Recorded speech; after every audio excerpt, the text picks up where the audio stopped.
they had changed something in the reality. They are disclosing that they are doing all this type of research on wormholes, black holes, change of time and space, officially. Yes, she's talking about CERN. And something strange happened there in November 2009. CERN's director of research, Sergio Bertolucci, made a very interesting statement. This director of CERN says that the Titanic machine may possibly create or discover previously unimagined scientific phenomenon or unknown unknowns. For instance, an extra dimension. Out of this door might come something, or we might send something through it. There would be an open door, but that even with the power of the LHC at his disposal, he would only be able to hold it open a very tiny lapse of time, 10 to 26 seconds, but during that infinitesimal amount of time, we will be able to peer into this open door, either by getting something out of it or sending something into it. Of course, adds Bertolucci, after this tiny moment, the door would again shut, bringing us back to our normal,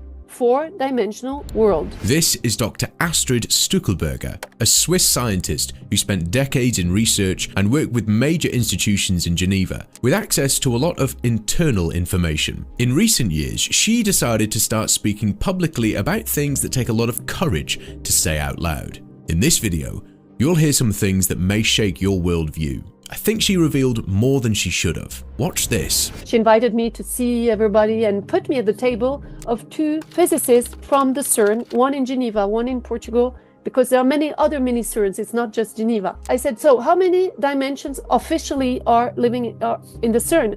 They both said 17. Very affirmatively. CERN is a major physics research center near Geneva, on the border between Switzerland and France, where scientists study the structure of reality at the smallest scale. Its main machine is the Large Hadron Collider, a 27-kilometer underground ring where particles are accelerated close to the speed of light and collided. This is how the Higgs boson was discovered in 2012, the particle linked to why matter has mass. What most people don't know, and this is where it gets interesting. When the Large Hadron Collider was about to start in 2008, there was a concern among some physicists about the scale of the experiment. The LHC operates at energy levels never reached before in a laboratory. Some theoretical models suggested that unusual phenomena could occur at those energies, including the formation of microscopic black holes or other exotic states of matter. This uncertainty led to legal challenges. In 2008, a lawsuit was filed in a US court asking for the LHC to be stopped. The case was dismissed because the court had no jurisdiction over CERN. The decision was appealed and dismissed again. Between 2008 and 2010, similar complaints were filed in European courts. None of them stopped the experiments. The legal decisions did not assess whether the experiments were safe. They only established that the courts could not intervene. As a result, the LHC was switched on. From that point on, humanity began running experiments that recreate conditions similar to those that existed shortly after the Big Bang. And that's just a small detail. Watch this. They said about 2018 there was a bang. Actually, one of the criticisms is that they had changed something in the reality, and that they had changed time, space, and they opened other realities. And isn't it at that time that Marvel started to do a lot of movies on multi-dimensional Doctor Strange? Yes, the multiverse. Yep. Yeah, multiverse. Yes, I know, this kind of information is hard to process. It doesn't fit into how we normally understand reality. And what makes this more disturbing is that there are a lot of real-world examples that lines up with what Dr. Astrid is describing, something that happened and that still has no clear explanation. I'm going to show you one example that might leave you speechless. I really don't understand how that happened, but maybe you know. Before I show it you, one quick clarification. You see these clips? Maybe you think I filmed this myself or that I made these animations. But I didn't. All of this comes from Storyblocks, the platform that I use to make these videos, and now I'm happy to say they're sponsoring the channel. Everything I need is in one place: 4K and HD video, templates, music, sound effects, images, and more. What I personally like is that the content feels real. It comes from real artists around the world, so it doesn't look staged or generic. It also saves me a lot of time. I don't have to jump between different websites or worry about licenses. Everything's already cleared, royalty-free and safe to use. Honestly, it's one of the best places to find really good content. You pay one set price, monthly or yearly, and that's it. You don't have to worry about paying per clip or getting hit with hidden fees later on. To get started with unlimited stock media downloads at one set price, head to storyblocks.com/be-inspired, or click the link in the description. Now, back to what I wanted to show you. In 2009, Fiona Broome was the first to notice something strange. Large groups of people were sharing the same memories, and those memories didn't match reality. Not isolated mistakes, but collective ones. She later called this the Mandela Effect. I'm sure you already heard of it. The timing is interesting because it's exactly the same period when the Large Hadron Collider was being switched on and tested. The first beam circulated in 2008, and the first major collisions happened in 2009. Two completely different things happening at the same time. On one side, the largest physics experiment in history begins operating, and on the other, people start noticing that their shared memories don't line up with recorded reality. It may be nothing, it may be coincidence, but the overlap in timing is hard to ignore, and that's why this connection keeps coming up again and again. Not as proof of anything, but just as a pattern that feels a little too strange to be random. Do you remember the Monopoly Man? Did he have a monocle or not? Well, the official version says he never had one, but a large segment of the population remembers him with a monocle. I remember him clearly with a monocle. This is something I really wanted to share in this video because it's really messing me up. So if he didn't have a monocle, why does the Monopoly Man appear wearing one in the movie? Ace Ventura, pet detective, and you must be the Monopoly guy. Hey, thanks for the free parking. And not just that. Here's an article from a 2004 newspaper that mentions this common memory of the Monopoly Man wearing a monocle. One of many old references that describe the Monopoly Man with a monocle. And all of this is kindly confirmed by Max Lowen, known as the world's smartest kid, who strangely disappeared from the internet after his famous video. What happened was we made this universe sort of out of balance, and our universe... Because of the collider, the super collider? Yeah, we altered the weight of a single electron, which I believe shifted us into a parallel universe. He's suggesting that reality doesn't exist as one single fixed timeline. Instead, there are many parallel versions of reality that exist at the same time. These versions are almost identical, but not completely. There are small differences between them. Most of the time, they're so small that we don't notice them. Max's idea is that sometimes we move from one version of reality to another, and when that happens, things that we remember from the previous version don't always match what exists in the current one. He believes that this is what the Mandela Effect is. Not a memory error, but a mismatch between what we remember and the version of the reality that we're currently in. The differences are small in theory, maybe just 1%, but on a human level, that 1% can feel very large. Now look at this image. You see the red on the Coca-Cola can, right? Well, if I zoom in, there's actually no red in this picture. No red pixels at all. Now I'm zooming out, and the red appears, and most people still see red. This image shows how unstable our perception really is. It shows that what we experience as reality is already a mix of what's out there and what the brain adds on top. So when something feels off, when memory and reality don't match, the problem isn't simple. It could be memory, it could be perception, or it could be something deeper, like CERN. These institutions publish their agendas, their brochures, their official research topics. They talk about space and time, black holes, wormholes, quantum physics, entanglement. That becomes the accepted narrative, but as a regular person, you have no real way to verify any of this. You can't check a black hole, you can't observe a wormhole, and you can't see subatomic particles. You don't have access to those places. You don't have the tools, and you don't have the raw data. So what ends up happening is that they explain the invisible, and we're expected to accept the explanation, not because we can confirm it, but because we can't. Not because it's necessarily wrong, but because it's structurally impossible for most people to verify. That creates a gap between what is happening and what can be independently checked, and that gap is where trust replaces verification. Now they want to do a collidron loop. Yep. It is 27 kilometers, and now they want to do 91 kilometers. They say it's not enough. We have to just get the collision between the subatomic particles. Okay, we can imagine that it's correct, that it's possible, but how can we verify anything? It's very puzzling. So the question naturally becomes, why there? Why was CERN built near Geneva? Officially, the answer is simple. Switzerland is politically neutral, stable, centrally located in Europe, and able to host an international scientific organization without geopolitical tension. But when you step back and look at the physical location, not just the political one, the choice becomes more interesting. CERN sits in a very specific part of Europe, close to the Alps and near the Mont Blanc Massif, the highest mountain in Western Europe.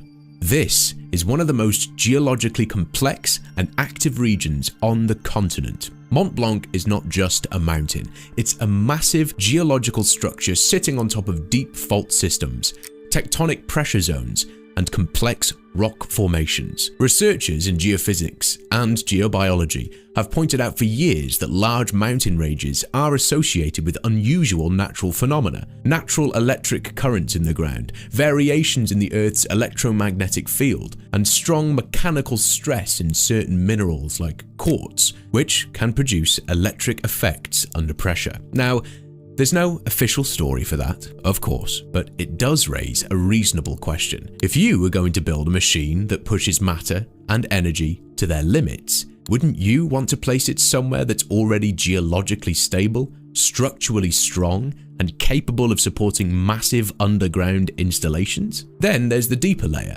the one that humans have been pointing at for thousands of years. When people talk about energy grids, they usually point to the same strange pattern. The most important structures in human history don't seem to be placed randomly. The Great Pyramid of Giza sits in a very precise position on the planet and is aligned with true north with extreme accuracy. Stonehenge was built to line up with the solstices. Machu Picchu was placed on a ridge between major fault lines and important astronomical lines. Angkor Wat mirrors the movement of the sun during the equinoxes. Teotihuacan was built on a precise geometric layout that matches solar and stellar cycles. These places weren't chosen by accident. So when people look at this and talk about an energy grid, what they really mean is that humans have always been drawn to certain locations, places that feel different, places that sit at the intersection of geography, astronomy, and meaning. And when you map enough of these places, patterns start to appear. So, we're told CERN is in Switzerland for political reasons, but that may not be the whole story.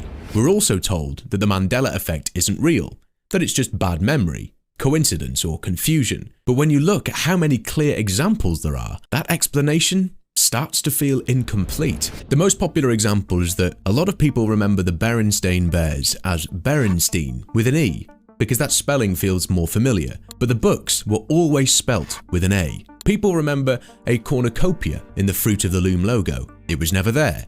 Jif peanut butter is remembered as Jiffy. The brand was always just Jif. People remember Looney Tunes as Looney Tunes. It's always been Tunes. Some remember Mickey Mouse wearing suspenders. He never did. Pikachu is remembered with a black tip on his tail. Never existed. Many remember Tinkerbell dotting the I in the Disney logo. That version never existed. Some people remember the Mona Lisa as frowning. The painting has of course never changed. Ed McMahon is remembered delivering giant checks for Publishers Clearing House. He never did. Many swear there was a movie called Shazam with Sinbad as a genie. There wasn't. People remember Darth Vader saying, "Luke, I am your father." The line is different. No, I am your father. And many remember the mirror saying, "Mirror, mirror on the wall." The line was, "Magic mirror on the wall." Many people remember the movie Forrest Gump with the line, "Life is like a box of chocolates." But the actual line in the movie is, "Life was like a box of chocolates." It's a small change, but almost everyone remembers it in the present tense. In The Silence of the Lambs, people clearly remember Hannibal Lecter saying, "Hello, Clarice." That exact line is never spoken in the film. Good morning.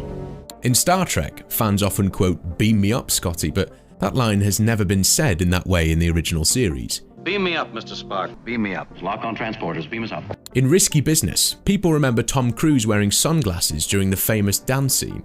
In the actual scene, he's not wearing sunglasses. In Disney's The Little Mermaid, many people remember Ariel having a shiny silver seashell bra. In reality, it's purple. In the original Star Wars trilogy, many people remember C-3PO as completely gold, but one of his legs is actually silver. In the movie Apollo 13, people remember the line, "Houston, we have a problem." The actual line is, "Houston, we have a problem." In Dirty Harry, the famous line is remembered as, "Do you feel lucky, punk?" But the actual dialogue is different. "Do I feel lucky? Well, do you, punk?" In children's books, many people remember Curious George having a tail. He never had one. In The Wizard of Oz, many people remember the Wicked Witch saying, "Fly, my pretties, fly." She actually says something slightly different. Now fly! Fly! In the Flintstones, many people remember the name as the Flintstones without the second T. The real name has always been the Flintstones. In The Lion King, people remember Simba saying, "Remember who you are," in a different scene and context than it actually happens. In the song We Are the Champions by Queen, people remember the song ending with "of the world." The studio version does not include that final line. In Aladdin, many people remember the genie saying, "I'm trapped in a lamp," in a specific scene that never happened. In The Matrix, many remember Morpheus saying, "What if I told you?" That line never appears that way in the film. In Jurassic Park, people remember the T-Rex breaking through the fence from a flat surface that shouldn't logically allow it, a memory mismatch caused by how the scene is edited. In Toy Story, many people remember Woody saying, "Reach for the sky," in a scene that doesn't exist. In the cartoon Scooby-Doo, people remember Shaggy wearing a darker green shirt. It's actually light green. In Indiana Jones, many people remember the fedora scene differently than it actually plays out. In The Jungle Book, people remember Baloo wearing a coconut bra disguise. That never happened. In Tom and Jerry, many people remember Tom talking regularly. He almost never speaks. Yes, I know this kind of stuff messes with your head a little. There are way more examples than we could fit in one video. I'm really curious what you remember and what you don't. Let me know in the comments. So, that's it for today. Again, I'm not here to tell you what to think or what to believe, I'm just showing you another way of looking at things. If any of this caught your attention, do your own research. Look into it yourself. You might end up seeing things a little differently. I'm Josh. See you next time. Take care.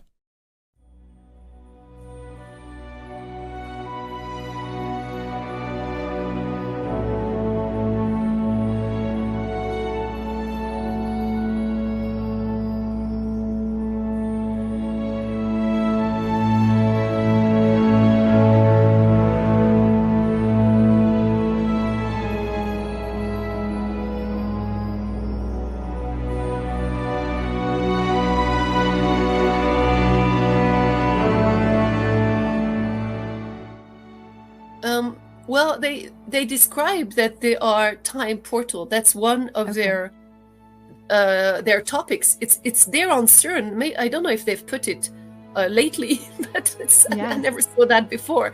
You know, this Mandela Effect. They put the news and they say, no, it was always there, and you start doubting about your past. Yeah. So.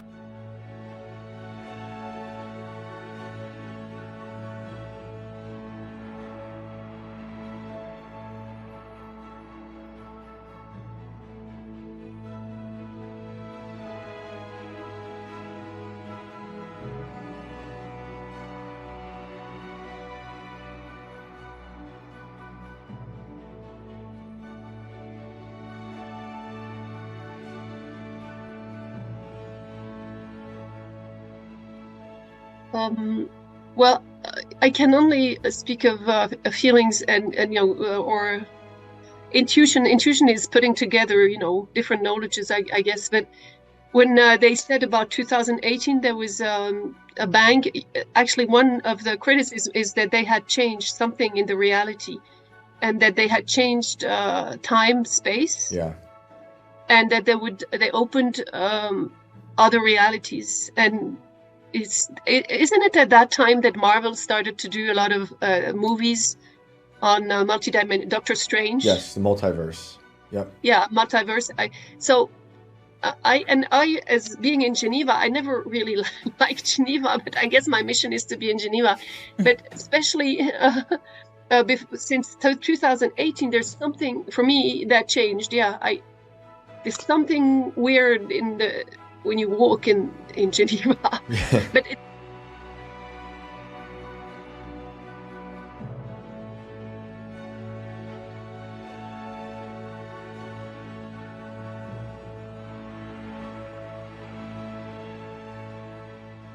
But they're also working with other dimension. And this Bertolucci, you know, when they had the eclipse on the 8th of April? Oh, yeah. I posted a lot of things because they had announced that we're going to reopen the Collidron, the LHC. Yep. Yeah.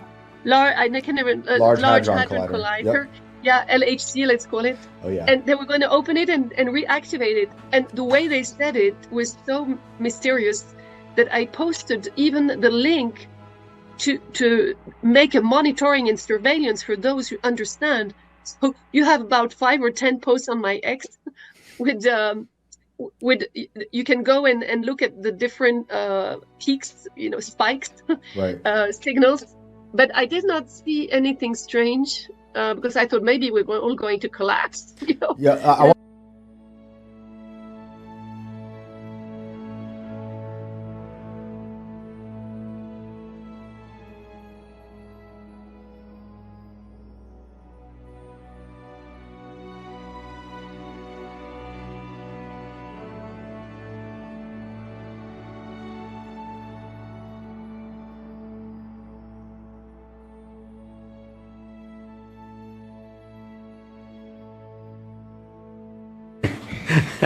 Okay, so back to, let's see if we can wrap this up, the Mandela Effect, and let's have at least one human being who might watch this potentially be able to understand what you're saying. Right. So when our universe was destroyed over here... And this was, you think, when CERN Super Collider did its experiment? Large Hadron Collider, yeah. Or the Hadron? Large Hadron Collider, right. Okay. And so after our universe and timeline was destroyed, we were, let's zoom this in a lot, zoom, zoom, zoom, zoom, zoom, and the universe that's directly next to ours, it's just directly next to ours, energy cannot be created nor destroyed, only transferred from form to form. But if there are an infinite number of universes, then there's 100% chance that this happened, at least maybe in another universe, maybe not ours. Then again, there's also an infinite chance that this is our universe. So if this one was eliminated, all the energy from this universe created or transferred a universe that was right next to us. So the original universe is mirror, mirror on the wall. The transferred to universe is magic mirror on the wall. Right, and even...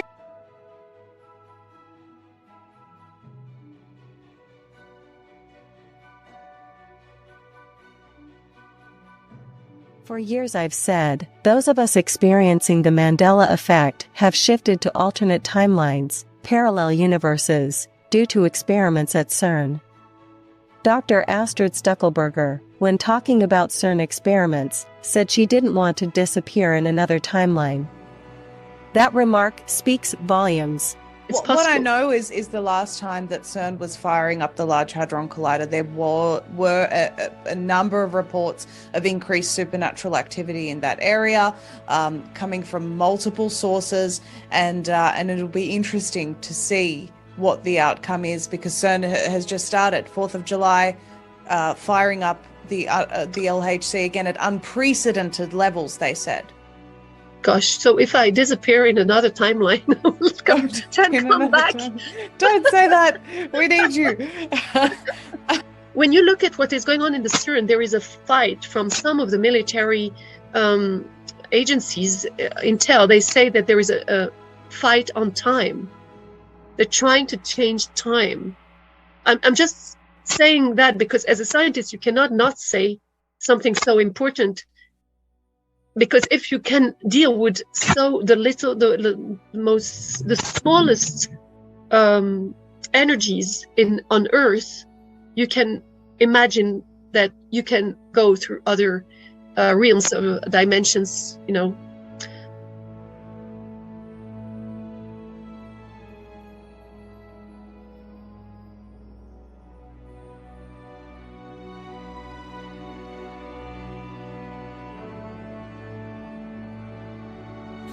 We seem to have lost focus and vision, to have lowered our sights and let systems and structures and bureaucracies muddle us along. But we are capable of so much more. Our technologies permit us to manipulate time and space. They leave distance annihilated, cause things to grow and improve productivity. Our technologies permit us to manipulate time and space. When you look at what is going on in the CERN, there is a fight from some of the military agencies, Intel. They say that there is a fight on time. They're trying to change time.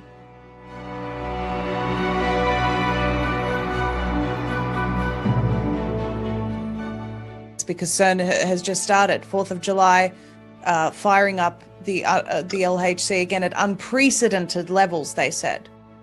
Gosh, so if I disappear in another timeline, come back. Don't say that. We need you. The whole of Geneva. No, I don't think so. I think my mission is here. I think so too.